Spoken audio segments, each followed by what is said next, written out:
Good morning everyone. Welcome to daily learning. आज आम video current affair आउ केतेटा MCQ discussion करबा जोटा कि 7 जनवरी करेन्ट अफेयर हबो जोटा कि जति सब अपकमिंग एग्जाम जेमति आईसीडीएस सुपरवाइजर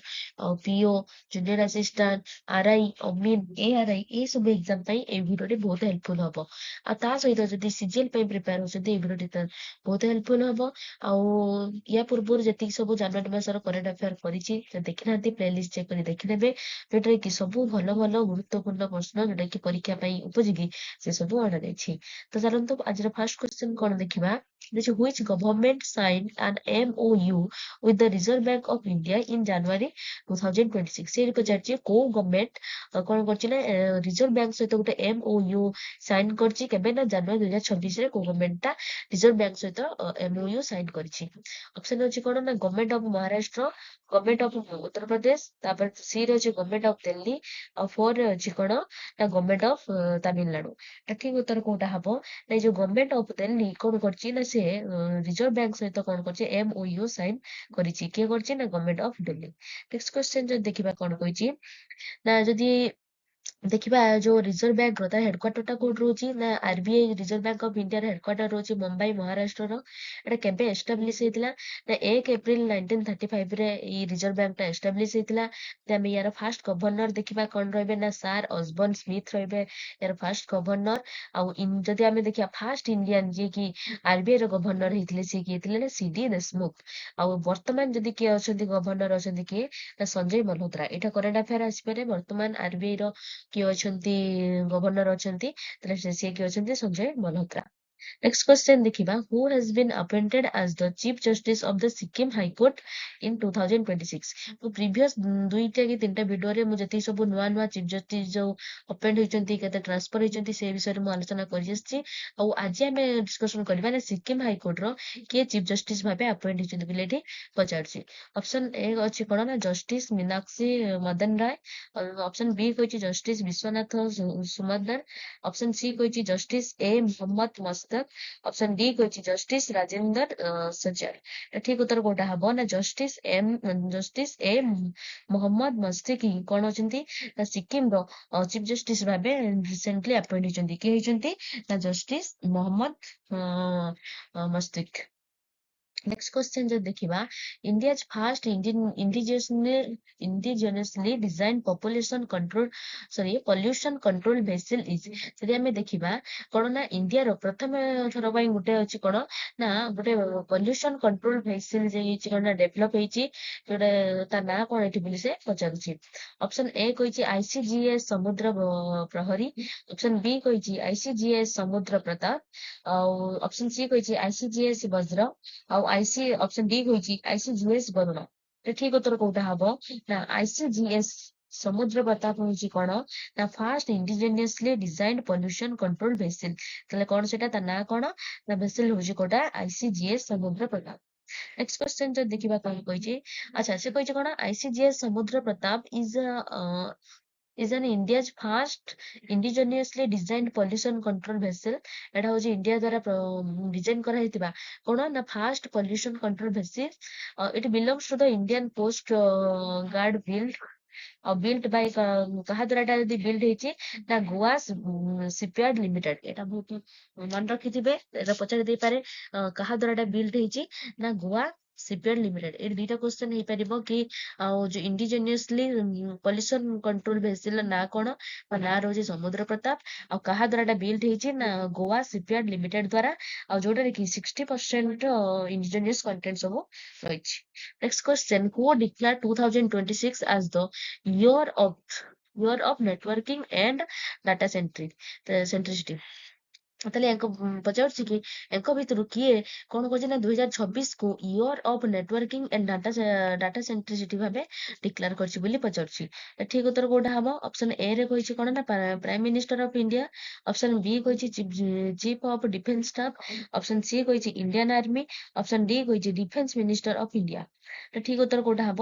ନା ଇଣ୍ଡିଆନ ଆର୍ମି ହିଁ କଣ କରିଛନ୍ତି ନା ଡିକ୍ଲେୟାର କରିଛି କଣ ନା 2026 କୁ year of networking and data centric. Next question जो देखिबा कोन कहिछि what is the water purification system developed by DRDO DRDO कोन करछि ना गुटे वाटर प्यूरिफिकेशन सिस्टम को लॉन्च करिछि जार ना रहउछि कोन ना स्वेदेश जार ना कोन रहउछि ना स्वेदेश जे कि तार फुल फॉर्म जो देखिबा कोन ना सी वाटर डिस्टिलेशन सिस्टम ई स्वेदेश रो फुल फॉर्म कोन रहउछि ना सी water distillation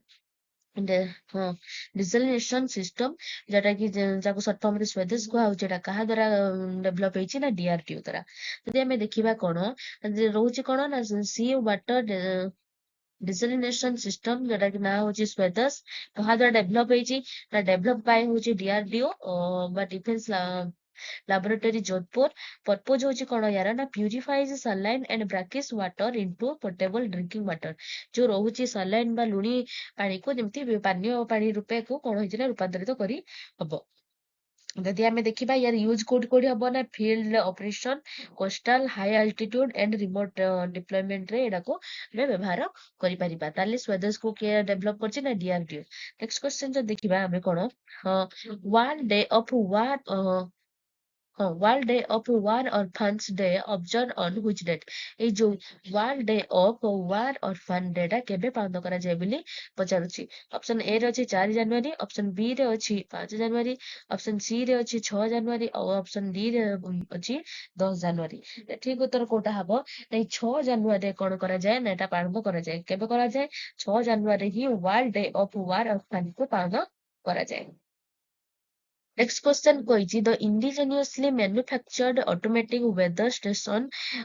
in India have been developed using which technology? ଯଦି ଆମେ ଦେଖିବା indigenously manufactured ଗୋଟେ automatic ଯାକୁ short form ରେ କୁହାଯାଏ AWS system ଯୋଉଟା କି କଣ ହେଇଛି ନା develop ହେଇଛି ସୁବିଧା ଅଛି କୋଉ ଟେକ୍ନୋଲୋଜି କୁ ବ୍ୟବହାର କରାଯାଇକି ଏଟାକୁ develop କରାଯାଇଛି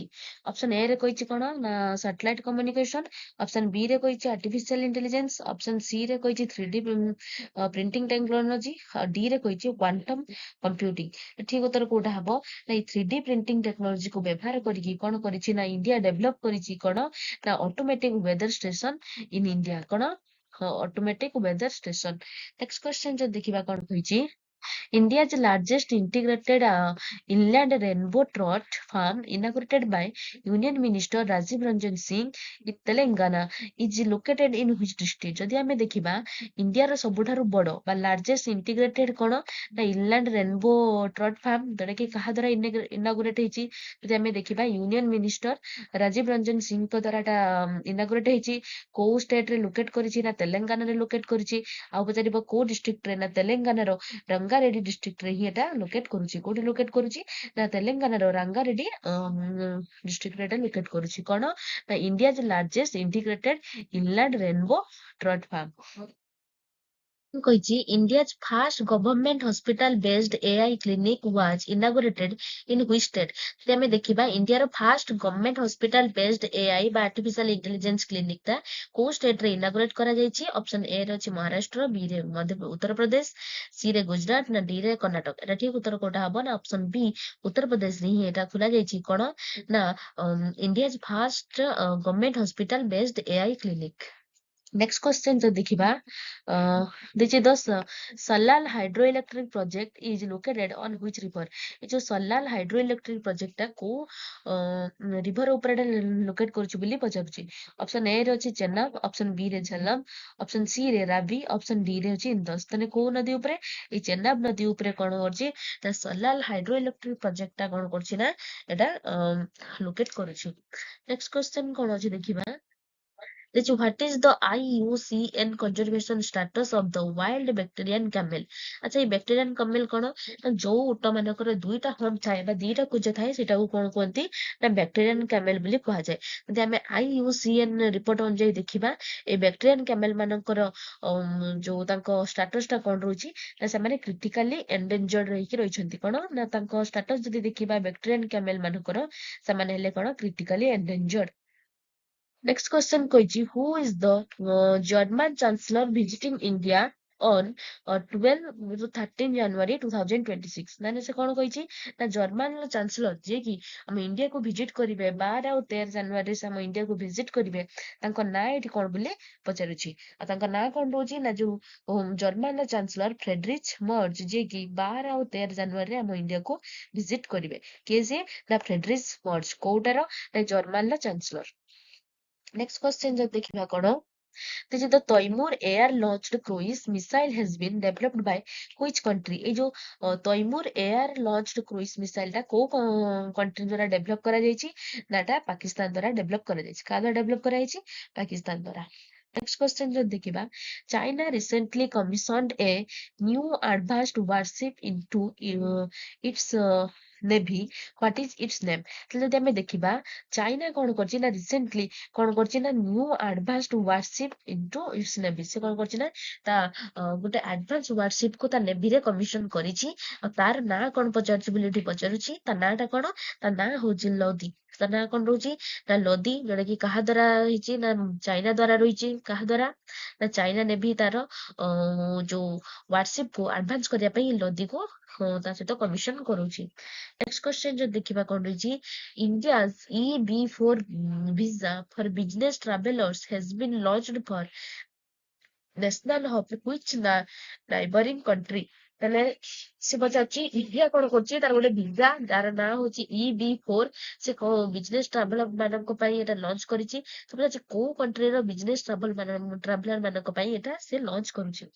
ଅପସନ ଏ ରେ ଅଛି ନେପାଳ ଅପସନ ବି ରେ ଅଛି ବାଂଲାଦେଶ ଅପସନ ସି ରେ ଅଛି ଚାଇନା ଅପସନ ଡି ରେ ଅଛି ଭୁଟାନ ଏଠି ଏକର କୋଉଟା ହବ ନା ଏଇ ଚାଇନା ସହିତ ହିଁ ସେ କଣ କରୁଛି ନା ଯୋଉ ଚାଇନାର ଯୋଉ ରହୁଛନ୍ତି କିଏ ନା ଯୋଉ ଲୋକମାନଙ୍କ ପାଇଁ ସେ କଣ କରୁଛି ନା ଇଣ୍ଡିଆ EB4 ଭିସାକୁ ଲଞ୍ଚ କରୁଛି। ତ ଆଜି ଏଇ ଭିଡିଓରେ ଏତିକି ହିଁ ଥିଲା 7 ଜାନୁଆରୀ 2026 ର କରେଣ୍ଟ ଆଫେୟାର ଭିଡିଓଟା କେମିତି ଲାଗିଛି ନିହାତି ଲାଇକ୍ କମେଣ୍ଟ ମାଧ୍ୟମରେ କହିବେ ଭିଡିଓଟିକୁ ଲାଇକ୍ କରିବେ ଆଉ ସାଙ୍ଗମାନଙ୍କ ସହିତ ସେୟାର କରିବେ ଆଉ ଚ୍ୟାନେଲଟିକୁ ସବସ୍କ୍ରାଇବ କରିବେ ଯାହା ଦ୍ୱାରା କି ସବୁ କ୍ଲାସ ଆପଣ ଏଠି ପାଇପାରିବେ ଥ୍ୟାଙ୍କ ୟୁ।